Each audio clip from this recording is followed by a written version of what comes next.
I became really interested in architecture through my studies of classical archaeology, and I had become interested as an undergraduate in classics, and I was study classics, and I've become interested in cities through that. So I was interested in ancient cities as an undergraduate, and then as a graduate student, I became really interested in how you discover the material remains of those cities. And I became kind of disappointed with what you can find and what kind of conversations you can have about what you find. I thought that they were largely about connoisseurship and, is this by this painter or that painter, or is this before or after that date? And the real questions that I thought were interesting were like, well, what did the neighbors say when the Colosseum was built? Like, and nobody's really kind of addressing that. So I was, I, I saw that Bernard Tschumi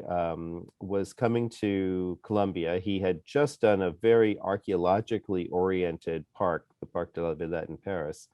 And he was, going to take Columbia in a new direction. And so I applied to go to graduate school with my archaeology notebooks as my portfolio, because of course I had no other art or design background, and got in, and the rest is kind of history. And I found that architecture really contains so much of, kind of contains almost all the questions that I am interested in asking, and it is an amazing lens to view the world through, because we're constantly negotiating and navigating space in so many ways, and consciously and unconsciously.